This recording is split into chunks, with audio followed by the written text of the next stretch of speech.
I literally pissed myself. I'm telling you, I really haven't laughed that hard in a while. You're lucky you didn't get I hurt. called Steve. I sent the video to Steve. I called him up. He's like, I'll look at it. I'm in a bad mood. I'm in a bad mood. I got to go. He called me back and he's crying on the phone. Oh, I couldn't stop. I really thought I would have stopped laughing by the time you answered the phone. But all right, here we go. Tonight is I guess it's going to be a no holds barred show. This is not for the squeamish. Adult content only. We don't know how it's going to go, where it's going to go. Wait, adult content? I'm going to record this now. But all I can say is, let's get ready to rumble. yeah, y'all ready for this? All right. This is a special edition. A special edition of Detect America. And there we are. Back again. Second night in a row with Frank, Steve, and Ronnie. And we're here for a reason. And my new haircut. Yeah, you got rid of the Burt. As soon as you guys said that last night, I looked at like, holy crap, it does look like Burt. So I don't know where this is going to go. I don't know where this is going to start. But I can tell you this. We're going to try and watch the chat because this is for everyone who wants to get their comments in there. And let's try and be brief, short, and sweet. A couple guys were hitting me up with questions, which is cool, too. Put them in there. If we can answer them, we will. A couple of things, though. I just have to say a couple of things. Tonight, you will see what Frank does to me. And he did it earlier, where I try and say something, he'll cut me off, and I'll just go on a rampage. So expect that, number Just one. now that's bothering you? You do that to me all the time. I do to you? I don't know. No, he goes on a rampage. He's a wild man. So yeah, I'm drinking iced tea again. I might have to take a meeting. So I guess we'll preface this with, I don't even know how to preface it. I just want to say one thing though. It aggravates me when there is deception in advertising. But every advertisement is like that. Everything is the best product in the world. It's going to change your life. It's going to give you a 4-hour hard on. It's going to, everything is great. And if it does, call your doctor. You seek medical attention. Let me know. I know what it is. I got the wrong metal detector, baby. Yeah, but what do you got, Frank? Here's the thing. Again, it can go wherever it wants to go. But this all stemmed from a video, and I'm not going to call him out because he took the video down, but he's saying he stands behind everything he said, and blah blah blah blah blah blah frickin' blah. Okay, so this gentleman took the specification sheet out of the Manicore and said, "Mind Lab is lying to you. Mind Lab is lying to you." Look, it says it puts out 1 watt. And then he went and he looked at the Equinox that puts out 1 watt and looked at, let me explain this to you. If you don't know, what's the word I'm looking for? If you don't know what the frick you're talking about, good choice. Maybe you should hold your tongue before you call. And again, listen, guys, people know me when it comes to Mind Lab. I have been on the in with Mind Lab. I have been on the outs with Mind Lab. I have been on the outs with Mind Lab. I don't care what company it is. I'll defend the company when they're being wronged. Okay. And when you sit there and say Mind Lab is lying to you because they're talking about 50% more power than the Equinox and they're only putting out 1 watt, let's clarify that. Just about every metal detector on the frigging planet today, guys, puts out 1 watt. And that's because that is what the FCC regulates. It doesn't allow it can stray, 2 or 3 up to 6 or 7, 1/1000th of a watt. You can have that variation. That's just nature of the beast. but all they put out is a watt. That's what they put out. So knowing that they only put out a watt, you have to work with what you can inside of that. Is it possible to put out more power? It's not possible to put out more power than a watt, but it's possible to make the data that pulse of energy carries stronger. It's possible to make it better. It's possible for it to travel 50% deeper than another metal detector simply by what you do to the frequency you're creating inside. Let me ask you a question. Call MindLab a liar. He's full of crap. And why? Well, Because he doesn't know what he's talking about. Okay, let's bring this back to the basics, though. Okay, his statement was MindLab lied to us. Yes. And his premise was that I don't know who the gentleman was in the video from MindLab. He's an engineer. He's He's an engineer for MindLab. So the guy did say we put more power into the ground. The video showed him saying that. Now I'm all about, I understand how videos don't show the whole picture because it was a clip, but the guy's words were, we put more power into the ground. And that makes me think, when you tell me that the coil is putting more power into the ground. And for the uneducated person that doesn't listen, I never knew it was only 1 watt till I heard this controversy that only 1 watt can go into the ground as per the FCC. But I do kind of agree that that's what the guy was saying. I'm not debating that there might be a little wordplay going on, and I agree with you. If you're going to tell the truth, tell the truth. Be upfront about it. But if you watch the other videos that this guy did on his tour of Europe, when asked the same exact question, he said, "We put more inside this to make it more powerful in the ground." And that's exactly what he said on other. And he did say, more power going into the ground. I get it. But you have to take that out of the equation because no machine does that. No machine does that. Yes, but the uneducated goes through the ground carries a bunch of stuff with it. It carries data. It carries frequency signatures. And if you make them better, they go far. And I'll explain this to you later. But if you make them better, they go farther. So technically, if I've got, let's say, one of my multi-frequencies is 15 kilohertz. That's one of them. If I make that, regardless of how deep the pulse of energy is going, if I make that 15 kilohertz frequency, if I make that reactive in the ground 50% deeper than another machine, then how am I lying to you?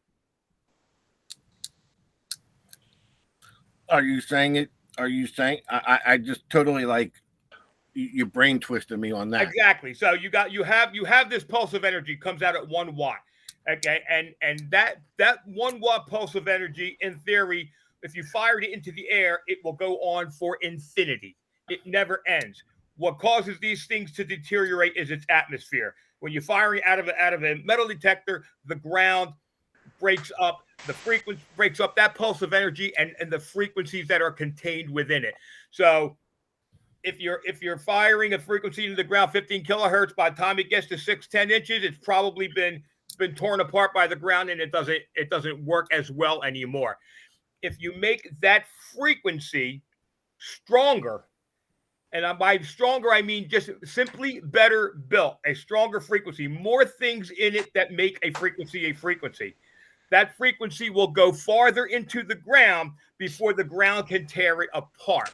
And how do you do that? You put more power into the generator that creates the frequencies. So you're saying it's true that more power goes into the ground? I'm saying it's by way of frequency? By way of a frequency. It depends on how you interpret power. If you interpret power by a frequency going farther, then yeah, more power is going into the ground. Just the fact that MindLab put a second battery on board, and people are like, oh, all they did was stuff 2 batteries in the handle. That second battery is a game changer because one of the problems you have with the electronics, and it's any kind of antenna transmission, is this one pulse, this one multi-frequency pulse of energy that comes out. doesn't contain everything the metal detector needs to identify a target, to find a target, to react to metals in the ground. It's a series of pulses. And the problem with it was worse in the analogs, but it's still present in the Arduino age that we're in today. That once that first pulse goes out, that first pulse could be very, very strong. The subsequent pulses have suffer what's called a drop off.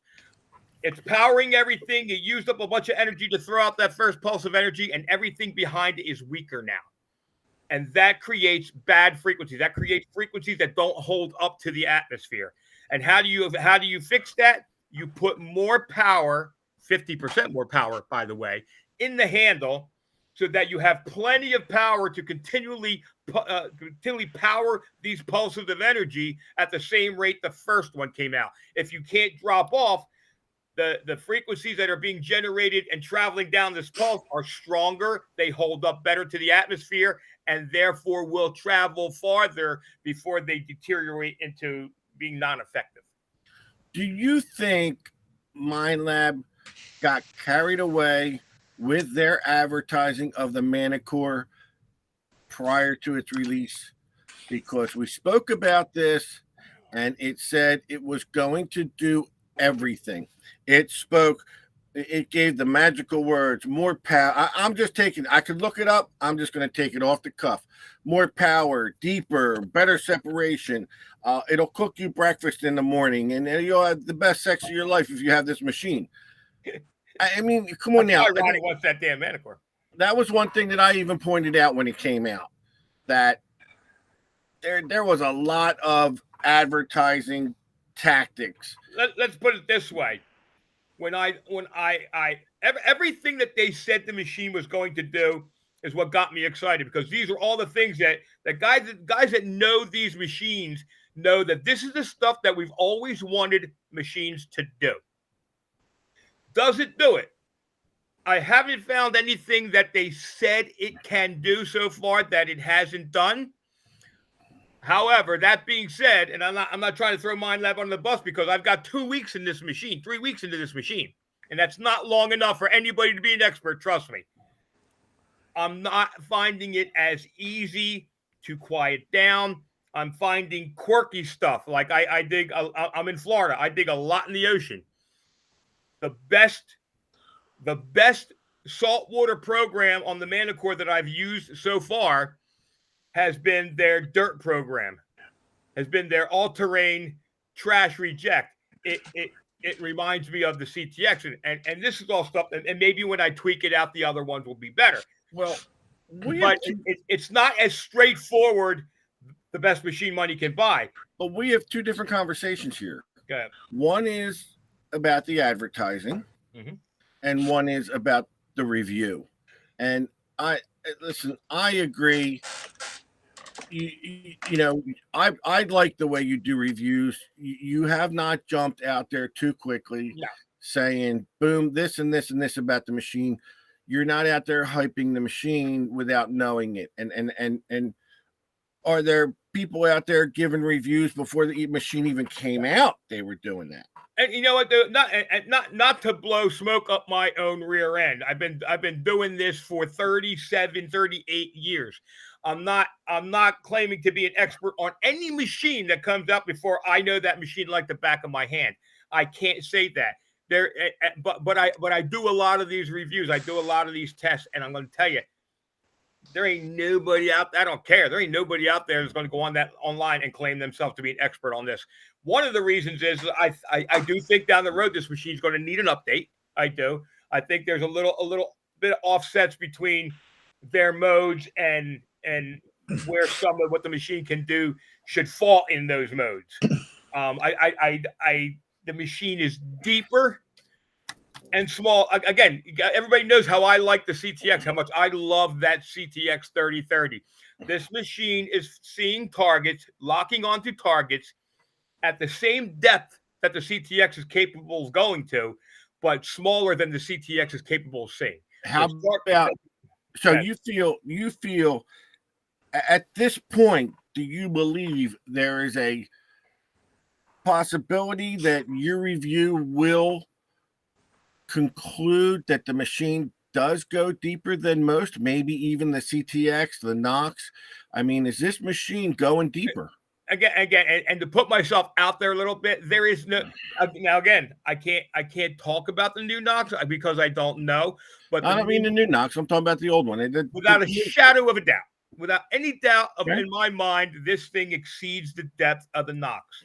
Okay. And the big thing about that is the power that is in the handle, the available power, the available voltage to control everything in this thing without having voltage drop off, which is very, very common in electronics, especially electronics that are tasked 15 different ways.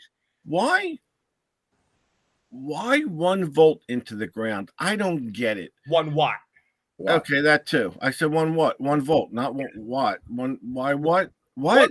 1 watt, What? 1 watt transmission. Let's put it 1 this watt way. of what? 1 watt of what? What? These what? walkie-talkies that everybody walks around with that can go 5 miles, that can go 10 miles. These things are powering up at as low as a quarter watt. So everybody's like, it's only 1 watt. Oh my God. A watt is simply the watt that's being transmitted out of the ground is simply a conveyance vehicle, a vehicle to carry the frequency outward. Would we benefit from more? Would we benefit from the 2 problem watts? the problem with VLF machines, the problem with very low frequencies are there is a little bit of play. Could you bump up that wattage a little bit theoretically? Not legally, but theoretically, could you bump it up a little bit? Probably. But with very low frequencies, if you overkill the broadcast wattage, you develop something called rollover and resonance. And rollover is the frequency basically becomes unstable and starts to react to itself. So you're going to it'll create falsing. It'll create now if you changed all the components to produce these frequencies at a higher wattage, yeah, you could listen. You could run 5,000 watts like they run out of some of the big radio towers. But you have to, in other words, you're matching what you're capable, what frequencies you're using, the level of frequency you're using, you're matching that to the ability to broadcast it outward. And it's easy to determine how much a wattage because the FCC set it in stone. It's basically it's 1 watt, give or take 6 1,000ths of a watt. So that's the variance because you're dealing with variable voltages, so it can fluctuate. And a lot of people are asking. So if you back up another battery on the Legend or the Knox, will that make it just will that make it more powerful? You'd have to you'd have to build the machine around that. You just can't go exactly. Yeah, you can't go backing up another. Sure it could. But you'd have to design the machine around to do it. People are saying, oh, the Manicore is simply a Knox on steroids. I don't know how to make people understand. All you have to do is use this thing for a couple of days. You're going to understand that this is a different machine. It is built differently. It has some similarities. It has some similarities to the CTX.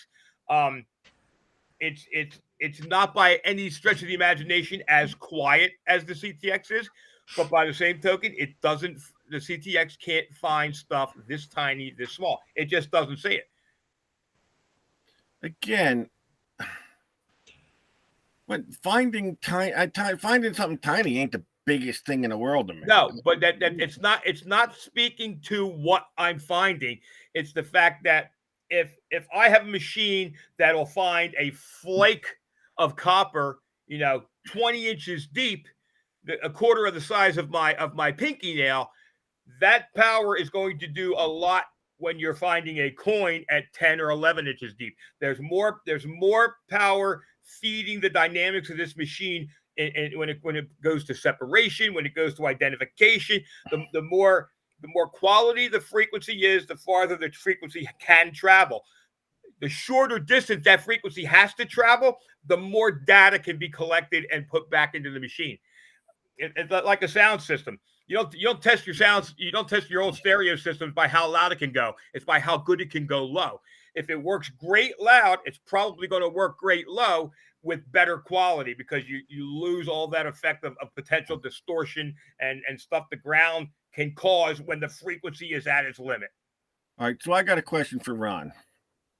Is he Yes. trying to sell us a box of shit here, or what? What do you? Well, no, actually, what I was looking, I had the Webster book up, and I was looking the definition of wattage, and it is a little technical if you want to hear it. Sure, we do. Okay. All right. Now, again, let me find my spot here. Jesus Christ, it's under W. A unit of electrical power equal to the power developed in a circuit by a current of 1 ampere flowing through a potential. Flowing through a potential. Oh God, I lost my spot. Developed by a circuit by the current of 1 amp flowing through a circuit. So one amp is your standard measurement. So less wattage can be achieved through a quarter of an amp. So it depending on the amp. And I'm actually surprised that 1 amp is needed to create 1 watt, because I didn't think there was even an amp floating around inside of these machines. But there's always upcharges. They could be using a half a watt and upcharging it to a half an amp and upcharging it to an amp to create the watt. But yeah, it's a unit for, you want to know what wattage is? Crack the hose bib on your garden hose and crack it a little tiny bit, and you get a little bit of juice that comes out of that thing. Call that 1 watt. Crank it all the way up, and it's blasting out of there. That's more wattage. It's the power pushing whatever your pulse of energy wants to carry. In the case of a metal detector, it's frequencies. It's frequency signatures, and the higher the wattage, the faster they come out. In the case of a metal detector, too much wattage causes them to kind of trip over each other, stumble coming out of the coil, and not. So you have to, just like the old squelch on your old CB radios, you dial it down a little bit till you get to that perfect medium where everything is working clear. It's not making a lot of noise, and you can hear people talking back and forth. Basically the same kind of principle. Your wattage coming out is matched to what the machine can produce, and the frequencies have to travel along that. And the better quality your frequency is, the better build that frequency is, the farther that frequency will travel before it decays away. All frequency decays at the same rate. So if you start off with more frequency, it'll take longer for it to decay away than a crappy frequency, a staticky, very, very unstable frequency, which can decay away quicker. Now, I'm just going to say, there are some people that are agreeing with you a little bit, but I don't put too much faith in Matt Kwiatkowski, Mike Boyles. I mean, you may have paid them to come on here and boost your ego. I mean, well, then first of all, let's get something straight. This is not about whether I think the Manticore is the next great metal detector. To date, I still haven't given up the grasp I have on the CTX. I'm not even close to doing that yet. This is about people that want to make a name for themselves on YouTube and calling out a company, whether it's a company I like, I dislike, or whatever. I'll defend whatever company that is being accused of something they're not doing, calling them a liar because they're only putting out a watt. And they said 50% more power. Well, 50% more power doesn't just apply to the wattage coming out of a coil. And again, well, that's not what it seemed like. But no, that's not what that may not be what it sounded like by this engineer, but that's the fact of the matter. You have no control. MindLab has no control over the wattage they can put out. That is a push. That's a moot point. Question you can't for you. Change that. So let me just clarify MindLab's in their press release what they actually said. Right. Okay. More power, more depth, more fines.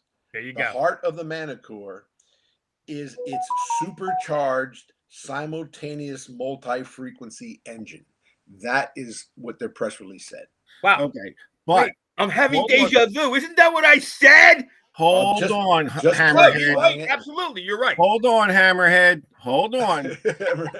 But the base of the video was, and you just said it, this guy was an engineer. Yeah, now, but let me. No, I'm not done my question. this guy was an engineer, and did he take part in the developing and building of the Manicore, Yes. so that you would think he knows what he's talking about? But in the same videos that was taken from, the same series of videos that he did in the UK, he said exactly what Ronnie was saying. More power to our engine, creating more depth and more fines. He said it a million times. This one time, yeah, did he stumble over his word to say more power in the ground? Yeah, he did. And I can understand where that can be misconstrued. Okay. But when you hold up the data sheet and say, look, 1 watt they're lying, that makes you, there's a technical term, makes you a moron.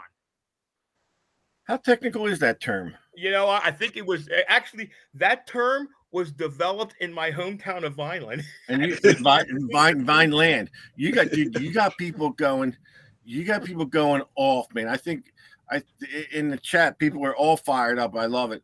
And what makes me believe that you're selling me a bag of bullshit goods That Matt agrees with me. is that Big League Tibbs agrees with you. Now, well, the fact of the matter is, and nobody's, again, I said we're in an Arduino world. Back when we were in the analog world of metal detectors, you could increase. Listen, I had a Fisher 1265 that ran on 2 9-volt batteries or whatever it was. I upped that voltage in that thing to like 24%, 24 volts, and it was going deeper in the ground. I was finding more targets. You could do that with analog. You can't do that today because Arduino is a system of circuitry based on 5.5 volts. That you run that into these little circuits that are built by Arduino, and they control everything. They try to regulate the power to control everything. A metal detector's got a million things going on at the same time. The biggest of which is your backlight, and the second big, or the biggest, even bigger than the backlight, is the broadcasting out of your coil. Discrimination. So when you're broadcasting this frequency out of your coil, it's taking away from the ability of everything else to operate at a nominal voltage. That all by itself, if you had enough power to power everything without ever having drop off in voltage, you've already fixed half the problems of metal detectors. And having a second battery, not changing the voltage, we have to operate roughly at 5.5 to 6 volts. That's Arduino. We have to do that. But doubling the battery capacity and maintaining that voltage supplies a shitload of power available for everything to use and never suffer these gaps, this drop off in voltage. Again, and I'm not saying MindLab's doing this, guys. This is me taking what I know the machine says it can do. I know what I know about the electronics and the broadcast technology, and this is things that in any realm of small electronics you have to do to make something function perfectly efficiently, or at least close to perfectly efficient as you can. somebody wanted to know if you think the Manicore would work better in a candy cornfield. I saw that. I would work better in a candy cornfield. I don't know. I just thought the advertising in general was overboard. Listen to Ronnie saying, in an overcharged engine. Like, yeah, but you know what? Who's at fault for that crap too? We are the generic public out there, because if you go back and listen to what MindLab said about this machine, and I have personally asked, is this the end of the CTX 3030? Are you replacing the CTX 3030? No. And I asked them why. Because the CTX 3030 can do things that this machine can't do. And this machine can do things that the CTX 3030 can't do. And I have exactly found that. And I'm only 3 weeks into this machine. And that's exactly what I found. The CTX 3030 and 28 frequencies wants to be quiet. It handles the worst of the worst fields with ease. This machine takes dialing in. It's not as easy as the CTX. But again, the same depths the CTX gets, and stuff that I know the CTX can't see because it's so small.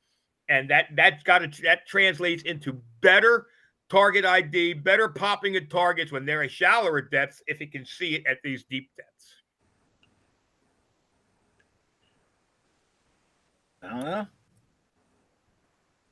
I mean, everything in this world is all about advertising hype and BS and everything else.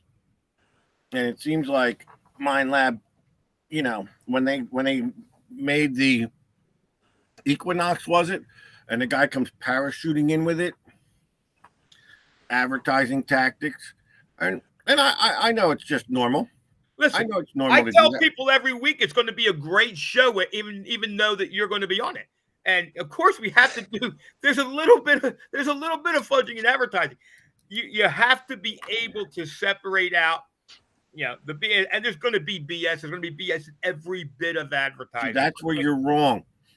We tell everybody this show sucks. We flat out tell everybody this show sucks.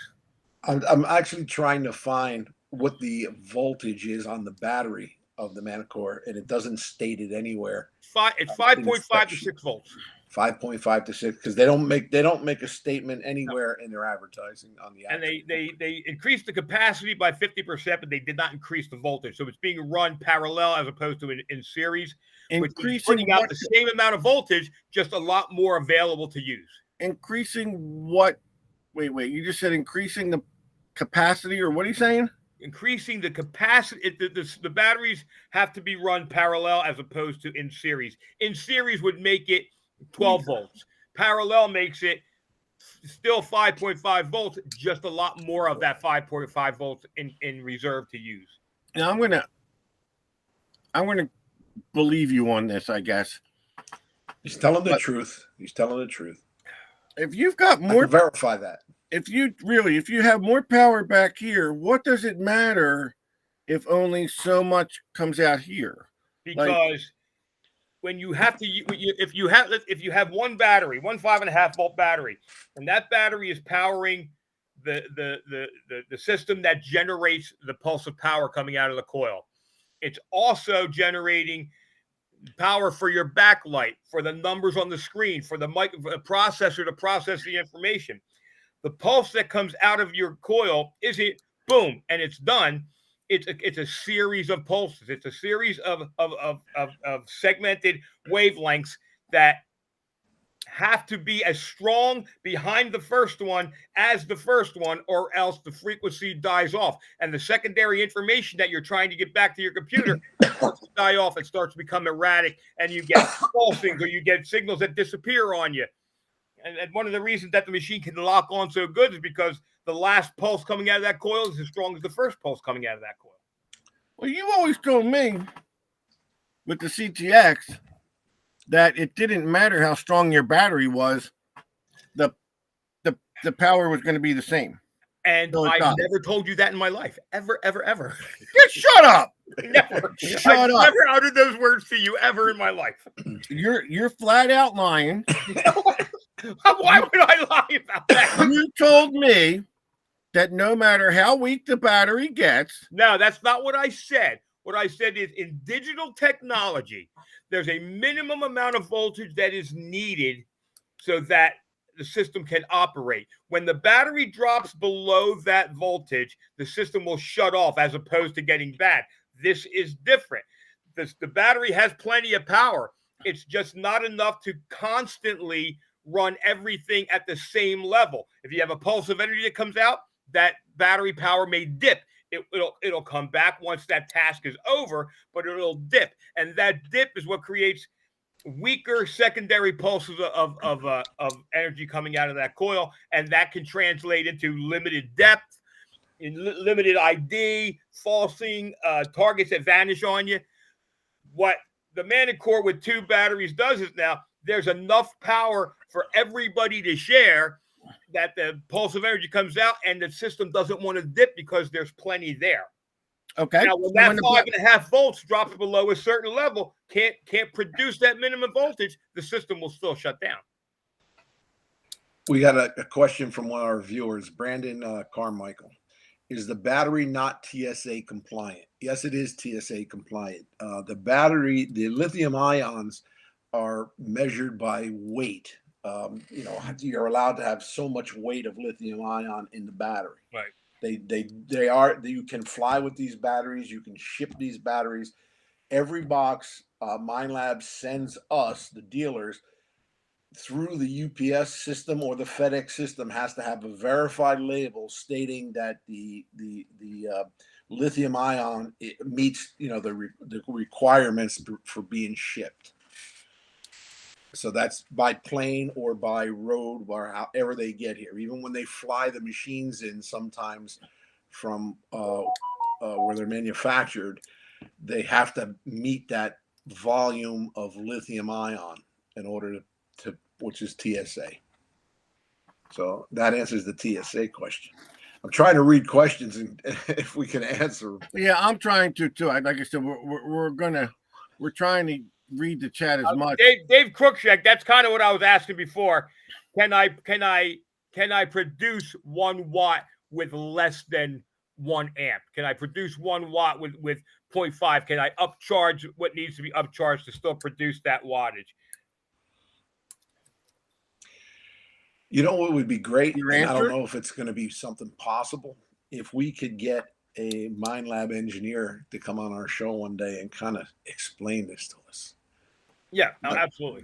And again, not that I want to criticize MindLab, because no, they'll smack me. But with some of the other companies, even companies that I'm not more directly involved with, like Garrett, if I have a question, I have asked questions on a chat to Steve Moore, who I know, socially, I know cordially, I know him from seeing him at events. We're not like the best of buddies. Steve Moore always gets back to me with a response or where I can go to get a response. With Notka, hell, and not just me, just about anybody with her instant message address can ask Dilek a question and she'll come back with an answer for you. That's my problem now, and that's been my problem for a while, is that there is no outlet like that for MindLab. And I get it. MindLab has always been notorious for not putting out a lot of their own kind of consensus on how the machine does, how it's working. They have always kind of relied on us in the field to kind of write the book on how the machine works. And and that's worked for them, but it gets difficult when you get more technical and you want answers. There's no one for me to really reach out to and get an answer on. Well, I want everybody to understand one thing. We are sitting here talking about, in general, the Manicore, but it's not just the Manicore, right? Our conversation is not limited to the Manicore.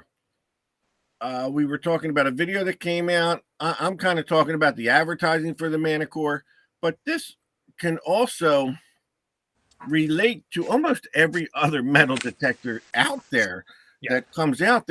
They're all, and you know what? You know what gets me is the advertising for the aftermarket coils. Okay. Yeah. Every aftermarket coil comes out there. All they talk about is it goes deeper.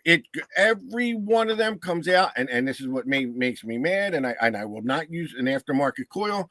Is it goes deeper? And I've always said, how can it? How can it go deeper than a stock coil? Because the company, the engineers and the electricians and all that make these, well, do you think they're going to make an inferior coil for the machine they're making? They make them compatible in my mind, but to sell what feeds that BS is that there have been companies out there and good companies that have put out mediocre coils stock, and these companies have come out with a fairly good quality coil. It's not that the coil is so much better than any other coil, it's just that it's a better coil than the one that this particular company came out with, and that feeds the crud that's out there about aftermarket coils, bigger coils going so much deeper, and there's electronic reasons why they can't. Okay, well, I'm talking about. But a better built coil is going to go deeper and react better than a crappy built coil. There's no doubt about it. But I'm just talking about they have to sell their coil. So if they come out and they go, well, oh, this is just as good as the stock coil, well, people are going to go, well, then I'll just use the stock coil.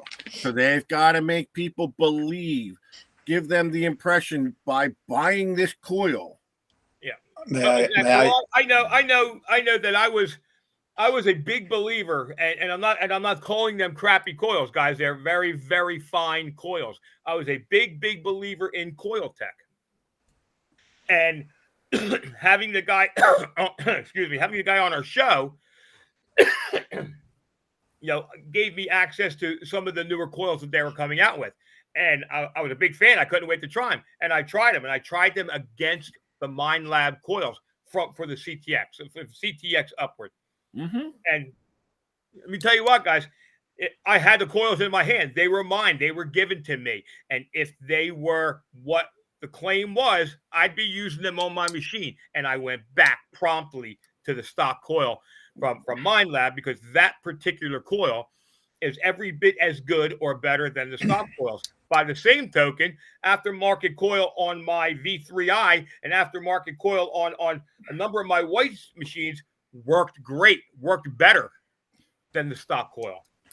And it's true for other companies that are still in existence, and I'm just not going to mention their names. Just to bring this thought into the conversation, we have in our machines, our coils, we have actually two windings. One transmits and one receives. The further we separate those, yes, it can go deeper, but it only will go deeper depending on the soil conditions. Now, before we argue that point, I'm going to argue with you. Before we argue that point, I want you to take a look at the Garrett GTI, okay, with that two-box system. And White's also made a two-box system. And I use a Fisher. I have Fishers. I use Fisher. Okay, so those coils are on a 3-foot pole extended that far down. Right. They can see bigger targets deeper. 10 foot, 12 foot, easy, no problem. Right, and the principle with the larger coil on a metal detector, we're on those two box systems. We're running pretty much the same power, the same voltage. Yes. Okay, all we're doing is spreading that apart. But when you think about how frequencies react to the ground, lower frequencies travel deeper but are less sensitive to small targets. Higher frequencies, they don't travel as deep but become more sensitive. So again, when you put all that in the mix, by separating those coils, we are going to get deeper, be able to penetrate the ground deeper. But you said the key phrase, Ron. You said the key phrase, by separating those two coils. What's the one thing that modern day metal detector has that those dual box systems do not have? They have a pinpoint. What works that pinpoint? It's that bar down the center. It's called the common bar. And as long as that common bar has both windings around it, the most depth increase I've ever seen was on a 17-inch coil for the CTX, and I saw less than an inch. If you were to remove the pinpoint, remove the center coil, and have two separate coils, one to transmit and one to receive, that CTX 17-inch coil should be able to go 3 feet in the ground. The center coil is still binding the two together. That's the problem. As long as a set of winding is shared by the transmit and receive side, it limits how much depth separation of those two coils can get. That's the mistake. Why I've always said, why not put a separate wound concentric coil in the center that only operates on the pinpoint button. Keep the other two separate, but nobody wants to listen to me. Well, the only thing I could say is in the past, I used to distribute a product, and when they were used on Garrett AT machines, they brought the ground to life. And if any AT users out there who used aftermarket larger coils would want to comment in here, maybe we could bring up some of the viewers who have AT Pros. I mean, is Gary Drayton around? Because he said the CTX coil could go 5-10 feet in the ground. Well, I didn't hear that, but I did. But for the AT Pro and any I mean, we sold a lot of large coils for that machine. So again, if we have any AT Pro users out there that would like to comment in the chat, we could. I'm not going to mention the name of the coil, but the biggest change that I've ever seen for an aftermarket coil and depth and sensitivity has been a company that made one for the AT Pro. The difference I saw with that on an AT Pro is more than I've seen on any other metal detector. There are metal detectors out there that are going to benefit from a better coil. Yeah, we sold thousands of those things, thousands of them. We used to distribute them in the United States. So, you know, AT like I Pro said, is somewhere in- my basis for this whole, I don't want to say argument, but for this whole conversation is that there is not all truth in advertising. And like sex sells. I mean, basically, the advertising sells the product more than the product itself. That's the big buildup. That's why all the pomp and circumstance and videos and dragons and fire breathing dragons and it's right and it's normal on the park bench. Every product does it. Yeah. And I don't know if it was right for this one person to come out and say, Mind Lab lied to us. Okay, well, it wasn't right because he was wrong. Well, I'm not saying whether he's right or wrong. I'm going on the premise. No, you're not. I am. I'm saying I'm going on the premise that he was saying that they advertised improperly, we'll say, and everyone advertised improperly. Yeah, but that wasn't that's the thing, Steve. It wasn't advertising. When he picked up that piece of spec sheet and said, "This is why they're lying," that made him a moron. Okay. If it was advertising, if Mind Lab came out and said, "Oh my God, we're gonna find targets 34 feet deep," and then you're finding 10-inch targets, yeah, that's a lie. That's a lie. Yeah. When Mind Lab gives you the sheet that says how much wattage is coming out of the coil, and then you hold it up and say they're lying to me, you know what? That was stupid. That was rush to be the first person with a YouTube video that's trying to get your viewers up. And I don't really care. I don't really care what your gimmick is when you're doing these videos, and no one will ever claim different. We have always pointed out the misinformation that goes around in this hobby.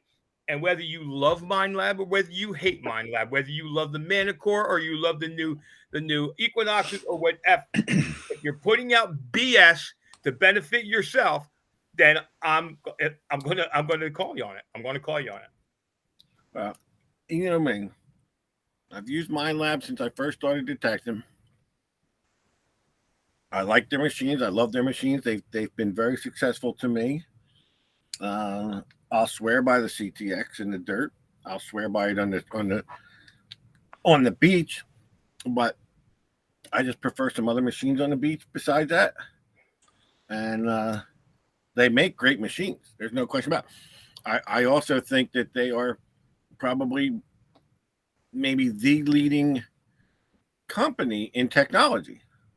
I mean, they are, and the thing with Mind Lab is too that a lot of their technology is developed via their military contracts. So a lot of time this stuff is being perfected and developed and advanced prior to it ever reaching the hobby market.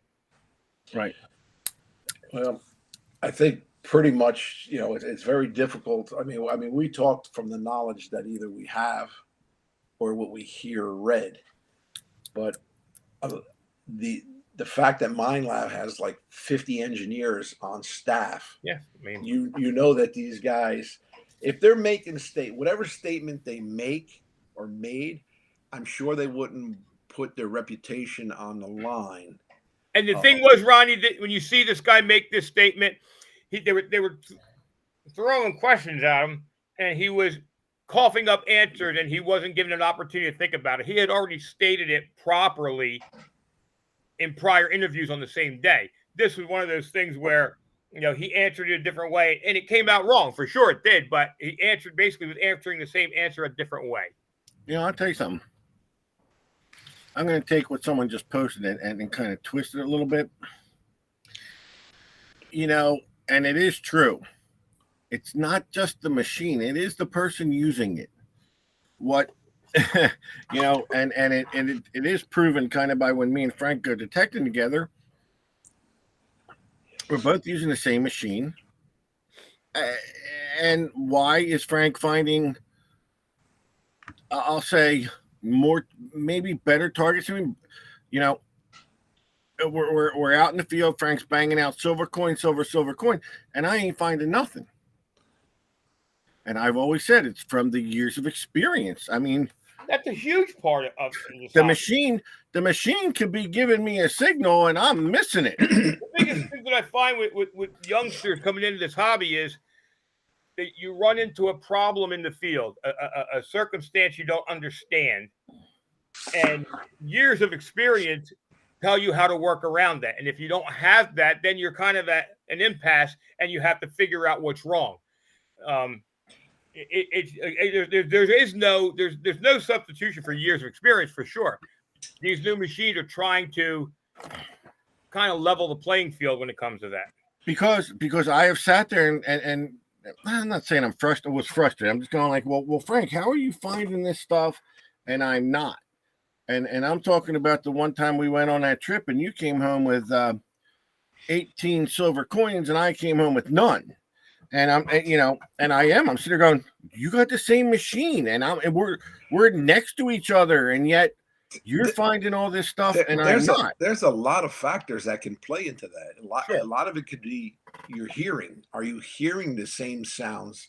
Like on the high pitches, are you hearing them as well as he's hearing them? I mean, there's a lot of factors. On ground that we've been on, where the numbers have been a little skewed, people that were digging were ignoring skewed numbers, as opposed to changing in your head that this coin is now this number. Perfect example. I went out the other day. We're digging around a house that was built in the 1820s. I couldn't get a clear signal, and as I was starting to dig some of these bogus signals or crappy signals, I was starting to see that we were coming into maybe in England they would call it coke, all that burnt coal, and the people would throw that in their yards. Right. So if the coins were, let's say, 3 or 4 inches below that burnt coal, of course I'm not going to get a good signal. So you're going to have to dig the crappy signals. Carbon is conductible. Just go look in your ugly box. So with that, But like I said, we're sitting here talking about the machine. Well, what about the operator, the operator? That's another big part of it. Absolutely, it is. And here's the thing. Now you use a CTX, Frank. You use a CTX. Every time you go out, do you learn something different? There's never been a year using that machine where I haven't learned something new on it right today. Exactly. I got a question here. I want to for my point. Just for my point, how could anybody really say anything about the machine and it's only been out 2 months? Exactly had the opportunity to use it. I got a question for you, Frank. When I was beach detecting, this guy I met was running all negative numbers on his Equinox 800. Well, that's an option on the. Isn't that an option on the 800 to run them at a negative? What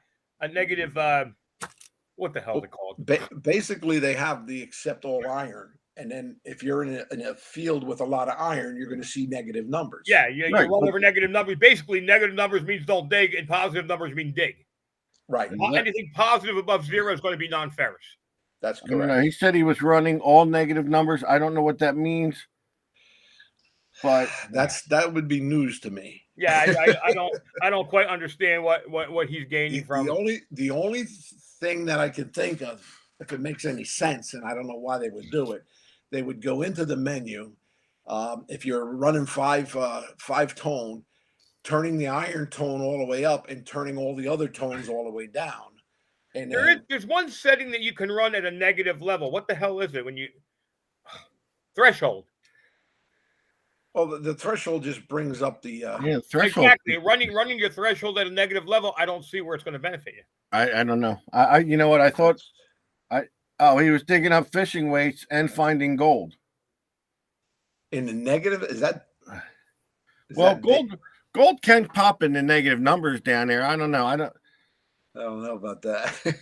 To be fair, I mean, to be small fair, gold. he was in a fishing market with that was selling gold too. So. maybe the gold was mixed in the fishing weights and just coming up like that. But the gold should give you a different tone than the iron. I mean, that's In the older machines, gold and lead and all that crap came right in around the same area. On the newer machines, in particular, the Manicore, and not downing the Deus 2 or anything, but that's the machine that I'm working with. Very compartmentalized. Your lead weights are coming in a certain area, and your gold and your different good targets are coming in their own little notches. It's one of the things I really like about the machine is that pretty much everything's got its own slot, and so even though gold may come in different areas because we know how gold works, it's a lot less bleeding in. 1235, 1237 on the CTX isn't giving you a lump of stuff anymore. It's every one of these things is kind of going to have its own number.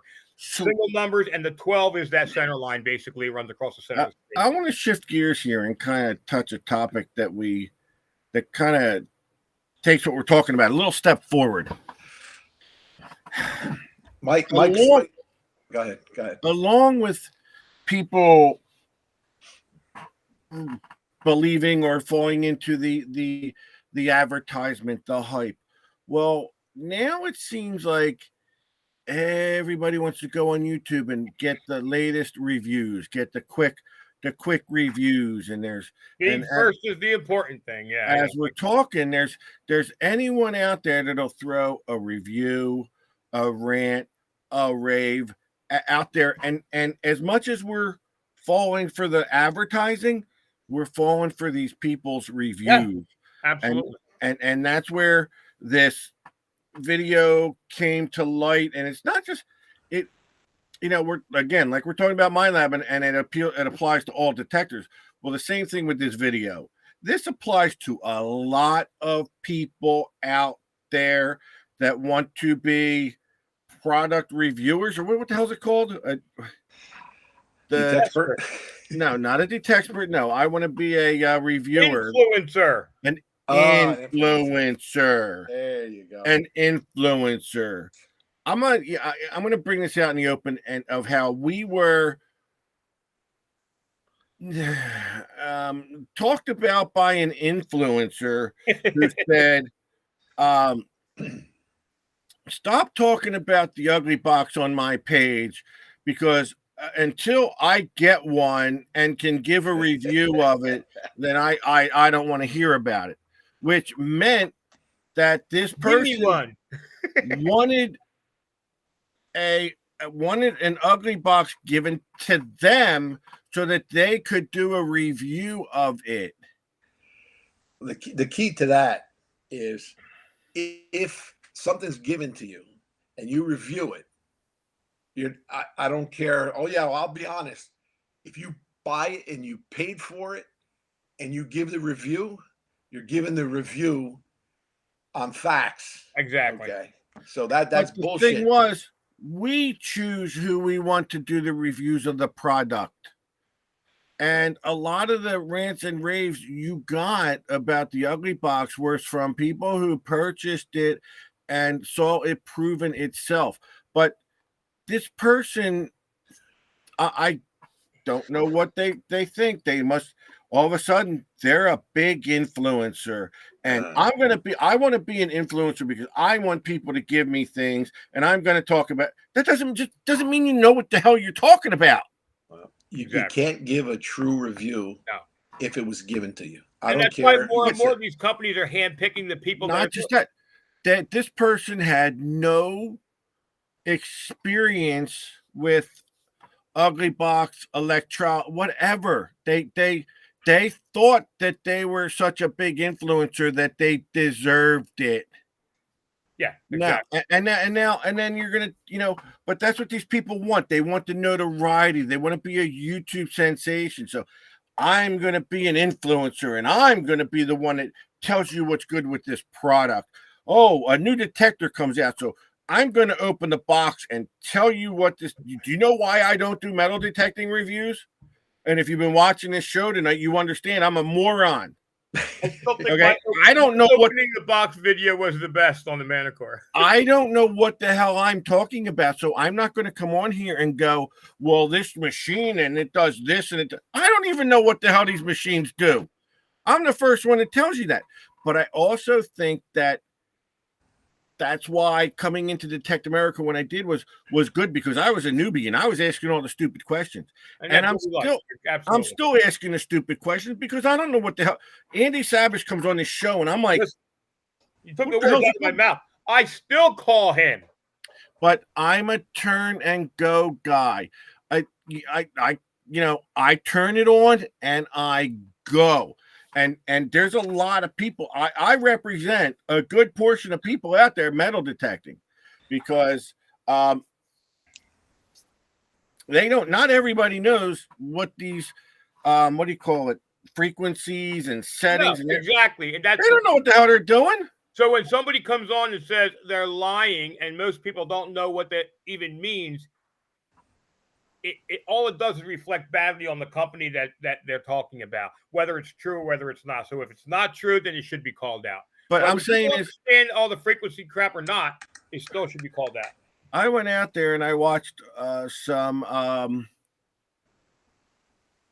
videos. I went on and watched YouTube videos about. I was looking for the dais, but I'm not looking for I don't need them to explain how these frequencies go into the ground and do this. I needed to learn how to manipulate the machine to get to the settings. For the Legend, Jason Basufi did a fantastic video on the Legend. Hats off to the video, because he basically just walked through the buttons and told you what they did and how to set them. That's kind of should be the first videos for all of these things. How do I use it? A person who gets a metal detector, if you do, and I'm telling you, the first thing I do is I sit, read the manual with the machine and that's what I liked about the dais. I popped that piece off and I'm sitting there playing with that. And the rest of the machine was on the other side. I took the Manicore manual, I put on binoculars, and I read it because, oh my God, it's so small. And if you and that's what a lot of people, when people would call me and ask me about the Equinox, I kind of had a little bit of learning on how to do the settings. I said, did you read the manual? Oh, no. Well, you want me to answer a question, read the goddamn manual first and learn how to just manipulate the machine. You don't have to understand what it's doing, but when you read it, manipulate it, set it to your liking, then you've already got the first steps down. Then you might want to start asking people about it. But until you until you acclimate yourself with the workings of the machine, you can't understand what they do. Well, that's the thing. I'm using settings on the Manicore that are in no way revealed to you how to use it in the manual. You have to use the machine. You have to use the manual to guide you through the startup, and then use the machine. If we don't wait for what's what, we have to wait for the book. Andy's book. Oh, trust me, I'm going to be all over that book. Unfortunately, those books are too advanced for me, and I don't understand what they're written in English. That's why. Listen, you guys, pizza. You guys know what you're talking about. You've been around metal detectors for years. I am the guy. I want to turn it on. I want it to do its work. I don't want to have to do the work. You guys are the ones that like to go in there and tweak and do this and that. And that comes with time, though. That comes with time. Look at the Vanquish. I've had the CTX for 8 years. Dude, I've had the CTX for 8 years. I ain't changed the setting once. After a machine like the CTX is the simplified version. The Vanquish is a very underrated machine. I underrated it because I hated the color. But the machine is outstanding. The Vanquish? Extremely easy to use. Yeah. Yeah, because it's based the foundation on it is that of an Equinox. Basically, yeah. And that's okay. But and I listen, I haven't changed my settings on the Equinox. I haven't changed my settings on the CTX. I'm gonna get my dais set up, and you know what I'm gonna do? I ain't changing the settings. But I might see this rough when you take it in the woods. This is kind of the machine I might have to do that with, but I don't know. But I'm just saying, a lot of people that don't know. That's me. You want me to do a review on this dais right now and tell you how good it works? Because I ain't taking it out further than my yard. Exactly. That's the point. And I can do that and almost sound like you friggin' believe me. But I tell you what, I'd be lying since the day I started this show. I ain't ever changed. I've been bullshitting since I started this show, and I'll bullshit till we end it. I can't wait to be able to do a video on the Manicore and show you the ins and outs that I have found and how it works. But honestly, until I'm you know what you're talking about. It's a new machine. It's a new machine. You know what you're talking about, and I'll repeat this for the people that are on here. I sit back and all the machines you reviewed, I watch you and how you do it, and you don't do anything prematurely. No, because with YouTube, if you give wrong information, then you get guys like the three of us out there attacking it. And I forget what machine it was. I don't think it was a Legend. I think it was was it the Simplex? The Simplex, when I got it and I showed you, I liked how it feels. And you started liking that Simplex, and you were raving about it more than you usually rave about any other thing. And you'll tell me a lot more sometimes than you would than you'll tell others about this stuff. And I was impressed to see that you really liked the machine as much as you did.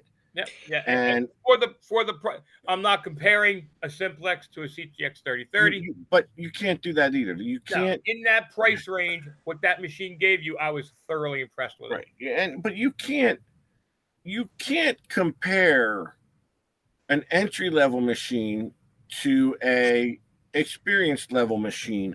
You can't compare a Simplex to an Equinox, but you can compare the Knox to the Legend. Sure. You can compare. I think there's going to be a lot of comparisons between the Knox and the Deus 2. The Manicore and the Deus 2. I don't doubt that at all. I think these two machines, well, number one, they're coming in at the same price level. Yeah. So now, what are you going to get for that price level from the Manicore to the Deus 2? So there, you can only you can only compare the same level of machines at the same time. You can't, you're not going to get. You can't say a Bounty Hunter is not like a CTX, because no, they're not. Yeah, exactly. And it's not going to live up to it. And you were talking about lying in advertising. Go look at the advertisements for the Bounty Hunter Junior with the little girl with the gold rings and coins in her hand. Any machine can find anything. Also, listen, the Bounty Hunter, you could walk over a good target and find it. Not a Bounty Hunter, Bounty Hunter Junior. This is what I was talking about. But granted, you're not going to find that at 6 inches, and Frank, do you think that, and again, this may be premature, but maybe you might want to think, can you ask Andy if he would want to come on the show and talk a little bit about the engineering specs of that machine? Because absolutely. Whether he would, if he's in the process of the book, I don't know, but I'll absolutely ask him. Yeah, because I think if anybody can really delve down into the engineering prospect of how that thing's going to work, it's him, because he's a field tester for them. Yeah, I believe by trade he's an engineer. The man is, like I said, I hate to admit when I don't know an answer, but I know we all know Andy will come on this show. Yeah, but he's like Frank. He's done it before. He's like, I'm not coming on until I'm ready. But there's also a period of time where being involved in the production of a machine, the design of a machine, you may not be able to talk about it. Right, but right. I'll absolutely ask him. And he tells you that. Yeah, absolutely.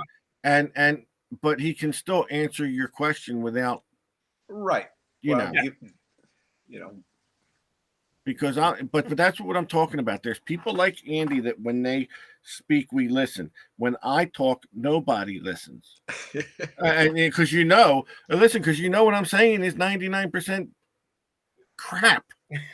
and I'll admit it, okay? Do I go out and I find things like a blind squirrel? I do. But is there any technology behind how I'm doing it? Not a damn thing. There ain't no tech. I mean, I go out and like anybody else, I swing my coil. If it beeps and I dig up something good, hey, I found something nice. If it don't, I miss it. And then that's when the guys with the experience come through, and their experience reaches into the detecting, or I'll say reaches into the ground more than I do, and it's, I mean, Ronnie, I know you laugh at me when we're out there on the beach. Nah, You're sitting there going, look at this guy. I know what you think. I know what you think. Laugh at you. But Frank might laugh at you, but I don't. Oh yeah, I do. But I don't have the experience. No. And I'm not catching on. Ronnie will give me these sideways looks like, this guy just don't get it, does he? And no, I don't get it because I don't have that experience like you guys do. And by the same token, I've seen the two of you watch a guy make the sign of the cross over a machine, and all of a sudden it was a magic gold finder. What are you talking about? You're an asshole. You know what? Stop it. You know what? Stop it, you jealous little. I don't have to open my safe up again. I put that thing away last night. I'll pull it back out. That's exactly what I'm talking about. Yeah, incredible. I don't know, but I know I love when you get fired up. I love firing you up because sometimes it's just so easy and it's so funny. The cool thing that's going on right now is I've got 3 or 4 guys around the country that are swinging the Manicore. We compare notes all the time. A couple of those guys are swinging the Deus 2, and they're kind of doing their own comparisons. I have been privy to what they're saying, but it's not my place at this point because I don't have my hands on the machine, so I'm not gonna comment on it. If you learn anything about the Deus 2, can you tell me? Because I can't. I don't know about its operation. I know simply about what the comparisons that these guys have been doing and running the Manicore through it. They've had the Deus 2 longer than the Manicore. They're running the Manicore. I got to tell you something. What I might do is I might take the Deus with me to Florida because I know I can use your Equinox.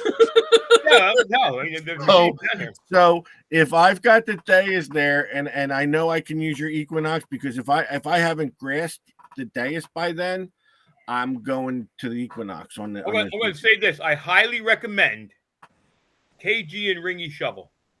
And I'm going to tell you why.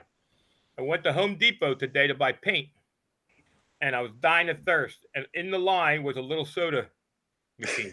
And you had nothing to open it with? The only thing they had were those old-fashioned bottles. And I got to my car, and right before I threw it through the window because I couldn't get the top off, I remembered I had Ronnie's shovel in the back of the truck. And popped it right off, baby. I love it.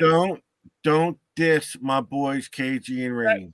Listen, that bottle opener changed my whole philosophy about that. Oh, here we go. Hold on. I got Neil. Neil saying he's going to need shoulder surgery. Neil, let me know what kind of shoulder surgery you're going to need. If you're going to need like rotator cuff, man, you're going to be out 6 to 8 weeks. No problem. Steve might have some spare parts for you. Get one rebuilt like mine. Look at this. I am in I could never do this without being in pain. Oh, and Neil, if you want to come use my surgeon, oh, he's awesome. He's awesome. If the doctor comes out with a probe, probably has the wrong thing, or he's going to check you for tonsillitis. That's how my shoulder surgery started, wasn't it? Steve, I think you've got tonsillitis. I still can't figure out how the hell he did that from that angle. I still can't figure that out. If you only knew what happened the other day, I went to the doctor. I go to the doctor, they tell me this doctor told me I went to this dentist. This is so cockamamie. He did a scan of my head. You saw the pictures, I think, when I posted. And he tells me, he goes, oh, you've got bone loss in your jaw. You got bone loss in your jaw, and I don't know why. And this is really bad. It looks really bad. You got to go get a DEXA scan. And I'm like, dude, ain't nothing wrong with my jaw. I've been punched. I can chew through steak bones like there's no problem, right? So, um, I go to get finally. I'm like, all right, I'll go get a DEXA scan. I don't know why, but he said I go get a DEXA scan.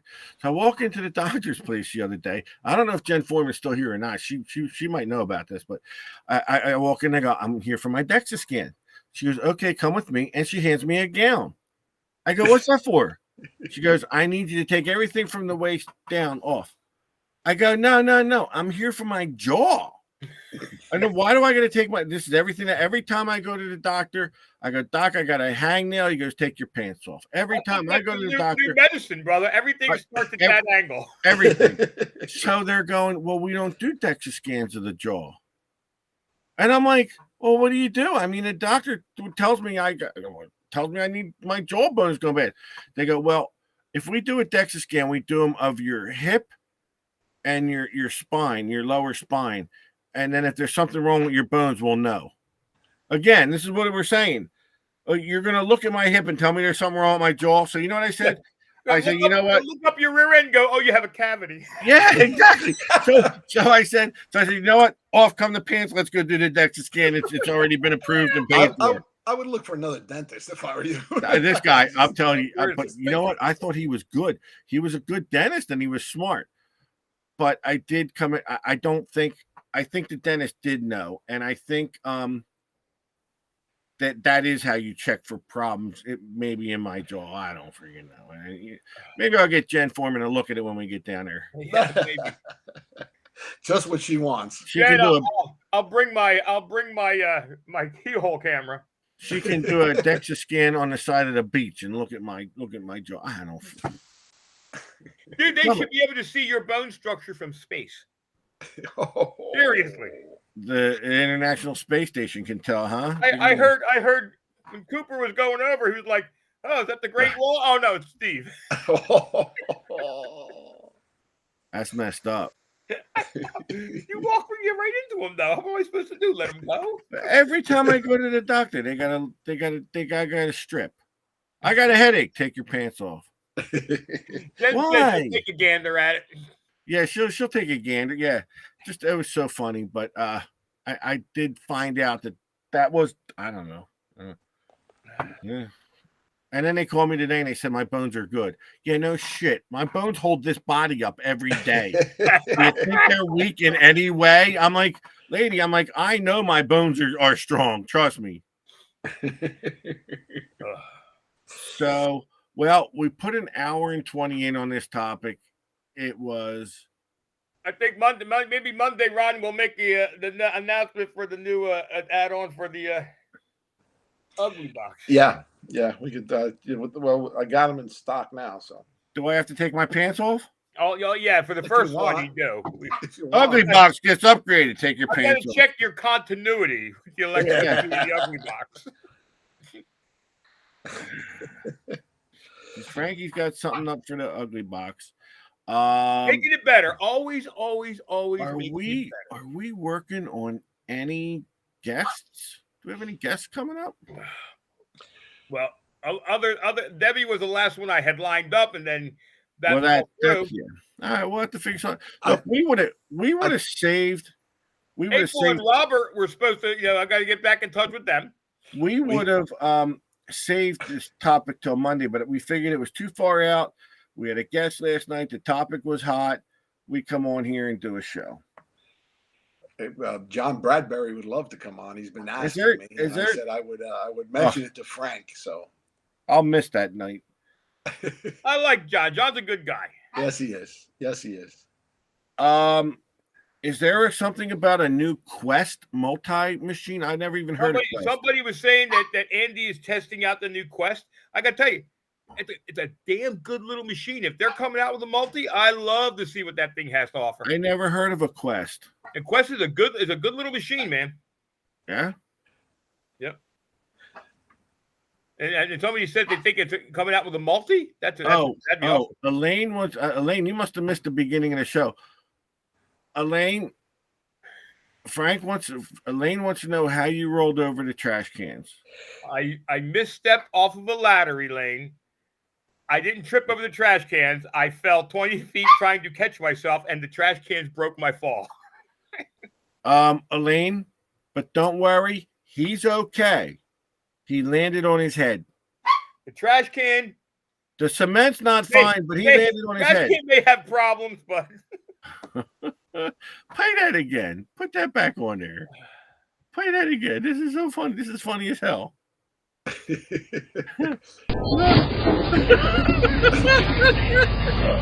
play one more time from the beginning. Yeah, keep going. I love it. Oh, that's funny. That's hilarious. You're such a boob. Man, oh man. Oh my God. That's the greatest, dude. That's funny. Because you roll over the trash can. You go with the dude, I didn't even roll over it. That trash can is like heavy duty Rubbermaid. When I hit it, it literally launched me in the air. My feet went over my head.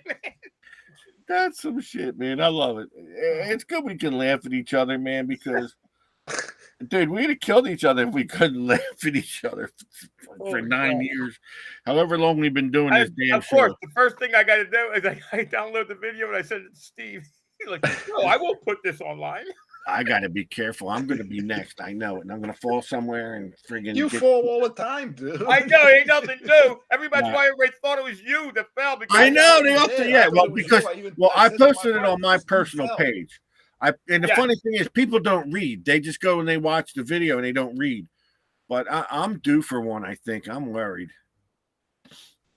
Well, Jesus. when you got the step ladder like hung between the steps and a small little iron railing, and you're standing on the top rung. Who, me or you? You got to be careful of those Amazon packages on your step.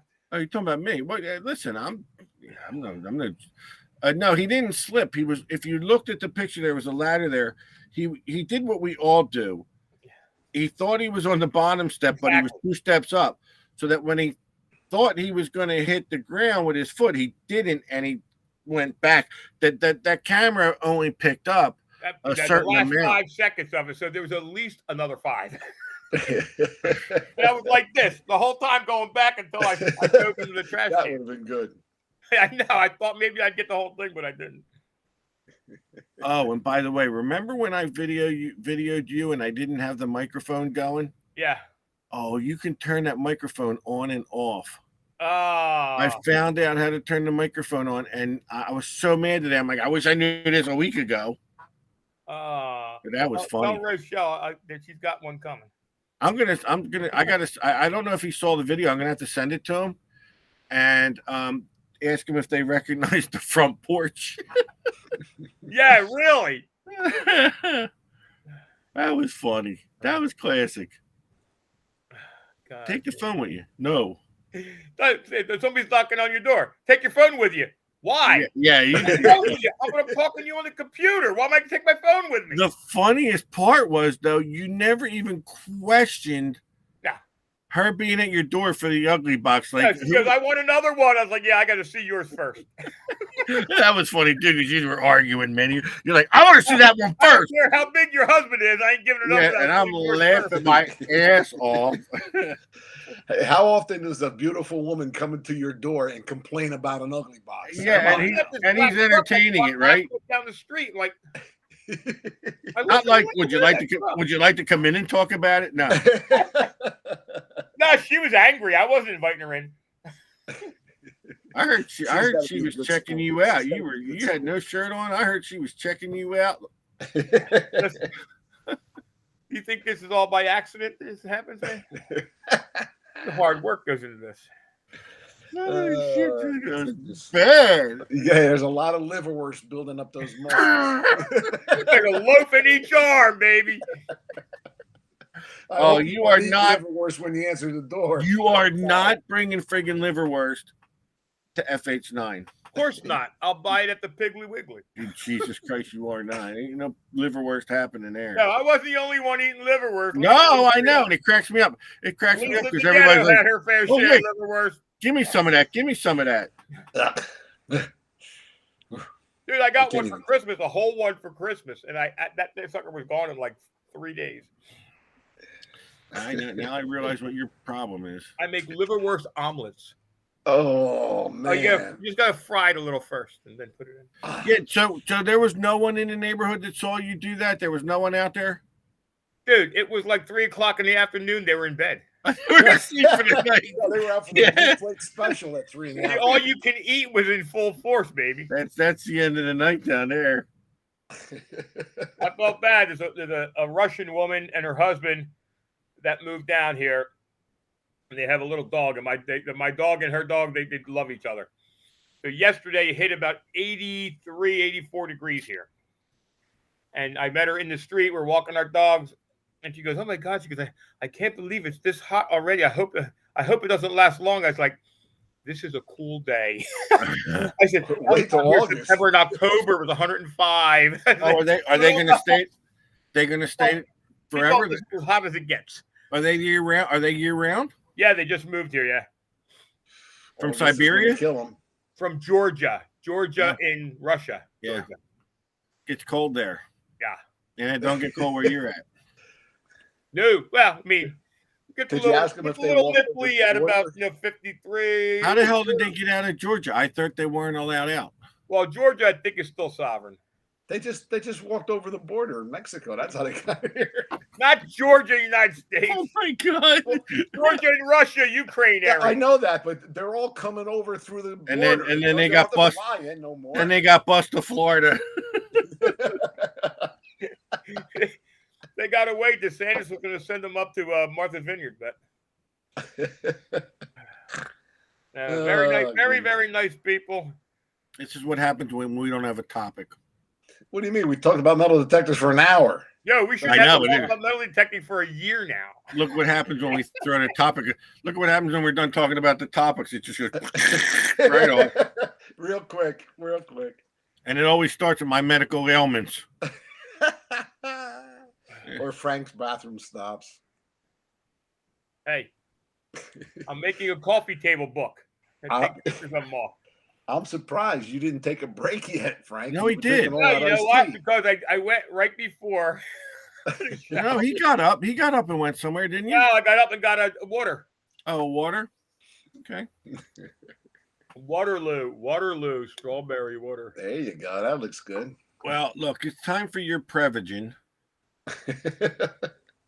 Yes, we didn't Ronnie do a giveaway tonight. Ronnie needs to go upstairs and thaw out. Yeah, I know. Got the gloves on, got my sweater on. And You I'm want It's going. cold to there. spin a wheel? No, I don't have no wheel. There's no wheels. No wheel. I'll tell you what. I got something to give away. I mean, if you want to spin a wheel. You want me to spin a wheel? I'll spin a wheel. You just tell me what to give away. I'm doing it. I like it because a Let lot me of see. people So tuned we'll do in one- and then one- they tuned All out. right. It's gonna be It's going to be a Facebook only. Yeah, Facebook only wheel. I And really didn't advertise this anyplace else tonight. because I didn't open up YouTube. And Listen, if I'll get $10,000 for that video, I'll send it to America's Funniest Videos. I don't care. I gotta tell you something. What the hell's going on here? If this guy, whoever he is a Dallas a Chiefs fan. There's no Chiefs fan. You're all getting the boot Or tonight. he's like KG, he's a Chef's fan. That would any Chiefs fan are not allowed to win because no. You right through my complex here. There's all these little Tampa Bay flags up. My house is lit up in green. I just have to do one thing before. Oh, Shelly. Oh, look at this. Okay, this is interesting. So, Hold on. I'm talking a minute. I thought you said, look at this. She showed me how to look on the wheel to see if names are listed twice. Interesting to know. Very nice. Thank you, Shelly. You gave Steve a whole new toy to play with now. Oh, and if you saw, dude, remind me to tell you one of the names on here. Oh, yeah. Where did I tell you that? I'm just, look, see, there's another one that's on twice. How did it? Incredible. How does that happen? because I'm looking at some of these, and I know these people wouldn't put their name in twice. All right, so I'm going to put the names I just got. Hey, Ronnie, did you talk to the winner from last night? No, Oh no, they were supposed to call. Yeah. All right, they were supposed to call. Let's call Mark. Yeah, and listen, I've been in conversation with that person, Yeah. and it seems legit. Yeah, the more I look at that name, he's been on the page. This year, but he's been on the page off and on. I've seen him. I'm not so sure it's a he. Or well, yeah, that person. All right, I'm just looking to see if anybody is in here twice, because I got a feeling it may not be their fault. I'm seeing people in here that I know wouldn't do it. Jen said she liked and loved it. Steve says that's okay, Jen. You could be on twice. Oh, Jen, I put Jen's name in here 30 times. I'll erase your name and put her in here 30 times. All right, what are we giving away? All right, I have a pretty interesting thing. This is a token. This is 1841, and if some of you guys probably dug there on the back, they say not 1 cent. They look like a large cent. Oh yeah, okay. Okay. Really? Okay. Yeah. Oh yeah. And on the back it says not 1 cent. They have to put that on there. But Now they that would usually 1841. 1841. Yeah, this is a pretty cool one. All right. Cool. The hard they fall in the period of the hard times tokens. Yeah, I was going to say it's a hard times token, but 1841 Yeah, is a little later. This is a pretty cool coin. I got this from my coin dealer buddy. Okay. It's an extra fine condition. It's really, really nice. I can guarantee you whoever wins this is going to be super happy with it, because And every Detect America rule I've ever thought of applies. Or ever will think of. I want to see if I can get a little better picture of it. I'm going to pick a name. I'm going to pick a name. The person has 1 minute to answer up. Yeah, See her head? That's her head. Yeah, barely. All right, here goes. Here we go. Woohoo! See, that's when you could switch to your phone, Ron, and get on it real close.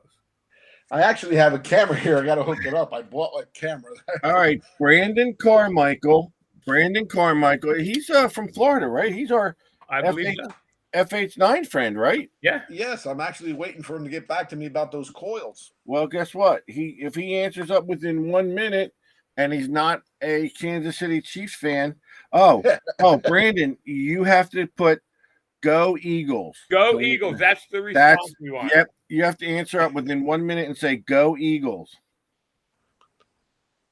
Because that's a good question. Did the Notka first swing ship out yet? the Nokia what? Have you got the new Notka first swing for kids? First swing. I don't know. I didn't even get anything from the distributor about that yet. So I know the coils started coming. Hey, Ron. Yes. It looks like Greg Papalo says Ronnie want a coil too. I don't know if. All right. Yeah, we got some coils of the if you're looking for the LG coils, we got a couple in. I got more coming. Oh, I'm thinking. Somebody said Go Eagles. I don't know who it is. That wasn't him. I got a feeling Brandon Carmichael left. Mark Anthony says they did contact him. Oh, nice. Good. Okay, great. So, congratulations. Her name or that person. I don't know if it was a he or she. I don't know if he said they. So I still don't answer. But all right, Brandon, you're null and void. But Yukari Woodward is in tonight's broadcast. Her name is on the list again. So all I can say is, hey, you want to. Quest Metal Detectors has a 80 kilohertz hyper-Q multi-frequency, up to 80 kilohertz. All right, I'm going to pick another name. Here we go. Round and round we go. You must respond with Go Eagles and, no, Jesus God. Me? Go Eagles! No, Patrick O'Masters.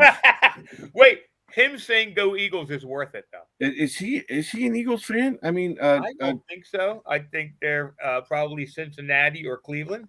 Yeah, you're right there. Oh, so then he's mad if Cincinnati lost. He may give up the coin not to have to say go Eagles. Go Eagles. Did he end? That's Matt Kwiatkowski. There's Pat. Pat's got to There go you go. Eagles. He's He got likes it. it. That's funny. Patrick, Facebook me your address. Well, yeah, we don't have to explain I'm anything sure to I him. haven't. Oh, he's right there. We don't have to explain anything to him. He knows what to do because he's done it like 30 freaking times. Yeah, it saves me digging through my receipts and stuff like that. So trying to find the addresses, just Congrats, Facebook time. Pat.